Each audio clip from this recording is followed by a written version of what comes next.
The big picture with RKM में हमारे साथ में रवि जी मौजूद हैं, रविकांत मित्तल सर जो कि IANS24 के एडिटर इन चीफ है। रवि सर, 7 चरणों का लंबा चुनाव, देश में अंतिम दौर के आते आते वोटिंग संपन्न होते होते हर चरण का अलग रंग हमने देखा, कुछ अलग मुद्दे हमने देखे, कुछ नए शब्द इसमें गूंजे। अगर 24 के पूरे चुनाव को समअप करना चाहें, किस तरह करें?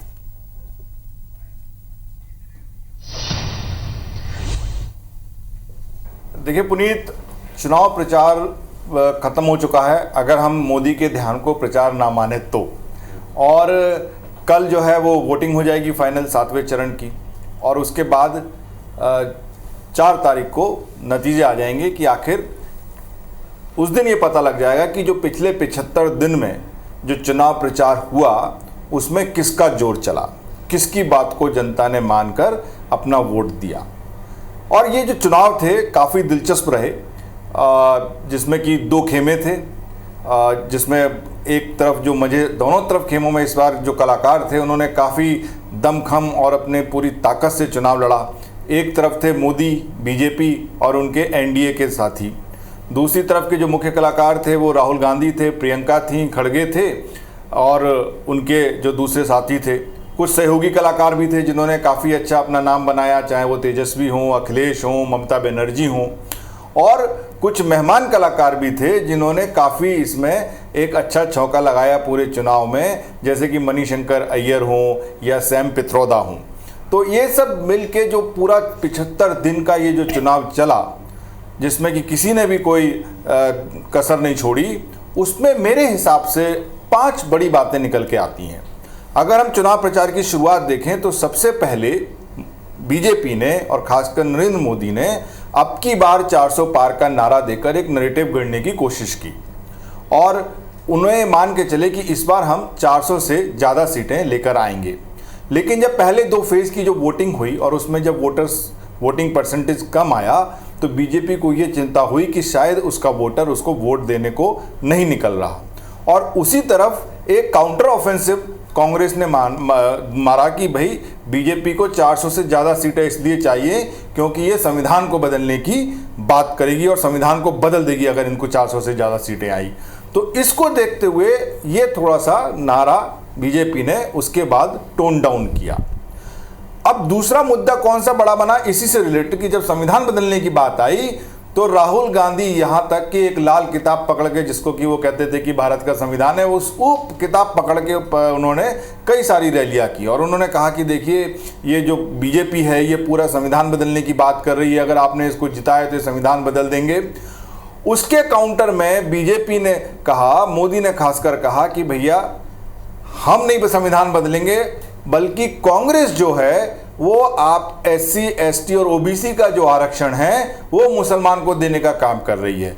जो कांग्रेस की रूल स्टेट है उसमें उन्होंने ऐसा किया, और अब ये जो आगे आने वाला जो समय है ये वो करेंगे। हम कभी संविधान बदलने की बात नहीं करते। हालांकि थोड़ा बीजेपी उससे अनीज हुई, अमित शाह को भी मैदान में कूदना पड़ा। उन्होंने कहा कि 10 साल में भी हमारे पास इतने लोग थे, इतने सदस्य थे कि हम संविधान बदल सकते थे, लेकिन हमने ऐसा नहीं किया। तो ये जो संविधान को लेके बात सड़ी की, और अच्छी बात है भाई, ये देश का संविधान है, उसी सब कुछ चलना चाहिए। अगर उसको लेके सवाल उठते हैं तो दोनों पार्टियों ने इसके ऊपर खूब दमखम लगाया, और अब देखना पड़ेगा कि जनता ने उसमें से क्या समझा। तीसरी बात ये आई कि कांग्रेस ने फिर एक बड़ी बात बोली, जो लगातार राहुल गांधी अपने, कि हम जातीय जनगणना कराएंगे, और जातीय जनगणना के हिसाब से जिसकी जितनी नंबर होंगे उसकी उतनी भागीदारी होगी, यानी कि जिन भी जातियों के जो भी ज़्यादा नंबर होंगे तो उसके हिसाब से आरक्षण और दूसरे नीतिगत निर्णय लिए जाएंगे। यहाँ पे आकर मोदी ने फिर इसको पकड़ा कि जब ये चलने लगा कि उन्हें लगा कि इससे SC, ST को असर पड़ सकता है और वो उनकी तरफ आकर्षित हो सकते हैं, तो उन्होंने एक और शगुफा छोड़ा कि कांग्रेस ने अपने मैनिफेस्टो में ये लिखा है कि भैया ये जनगणना हम कराएंगे, साथ ही साथ आर्थिक जनगणना भी कराएंगे, और जिसका संपत्ति होगी उसको दूसरों में बांट देंगे। तो बात यहाँ तक पहुंची कि आपकी मंगलसूत्र ये छीन लेंगे, भैंस तक छीन के क्या कहते हैं मुसलमानों को दे देंगे। उन्होंने इसमें एक नैरेटिव मुसलमान वाला भी घुसा दिया।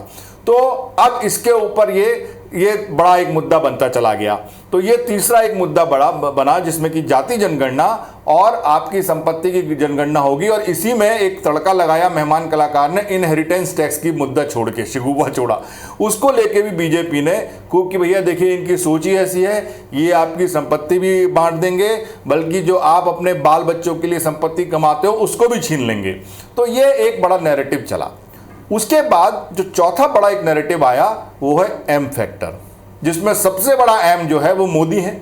इस चुनाव के शुरुआत से लेके एंड तक मोदी खुद एक बहुत बड़े फैक्टर बने रहे कि मोदी ने सबसे ज़्यादा प्रचार किया, उन्होंने राहुल गांधी से डबल रैलीज की और 80 के करीब इंटरव्यूज दिए। तो ये एक मोदी खुद बड़ा फैक्टर था। लेकिन जैसे जैसे प्रचार शुरू होता गया, आपने देखा होगा कि मंगलसूत्र, मटन, मछली, मुसलमान, महिला और यहाँ तक कि मुजरे पर आकर ये एम फैक्टर टिका।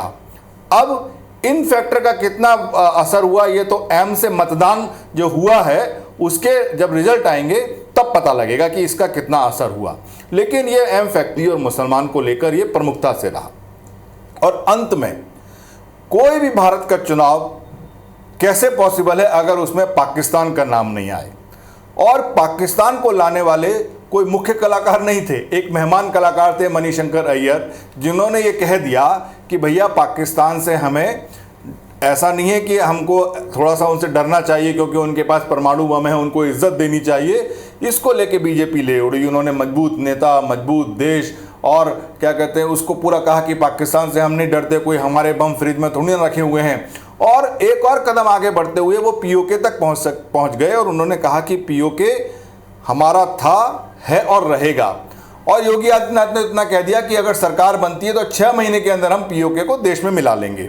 तो एक फिर से जो देशभक्ति और देश नेशनलिज्म की जो बात बीजेपी करती है, उस मुद्दे पे मौका लौटने का मौका उनको कांग्रेस के लोगों ने दे दिया। तो एक ये मुद्दा काफी बड़ा रहा। तो इस तरीके से मेरे हिसाब से पुनीत, ये जो 5 बड़े मुद्दे जो हैं, ये इस पूरे चुनाव के 2024 के चुनाव का एक माना जाएगा कि ये बड़े टेकअवेज हैं, कि ये इन मुद्दों पर लगातार कमोबेश बात होती रही। अब 4 जून आने वाला है, कल आखिरी दौर का चुनाव खत्म हो जाएगा और अब पता लगेगा जब उसमें से जो ईवीएम से जब उसमें से रिजल्ट निकलेंगे कि किन मुद्दों को जनता ने सोच समझकर अपना वोट दिया और किसकी बात को उन्होंने विश्वास किया और उसको इस सिर पर सेहरा बांध दिया। तो ये देखने वाली बात होगी।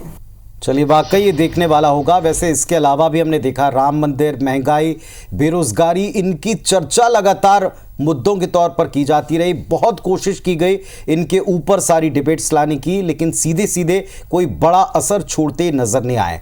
पर क्या वाकई जैसा विपक्ष कह रहा है कि अंडर करंट बहुत सारी चीज़ें हैं, तो क्या इसका भी कोई अंडर करंट है? देखेंगे 4 तारीख को, पता चलेगा 4 तारीख को। फिलहाल शुक्रिया सर आपका बिग पिक्चर में इन पर बातचीत के लिए।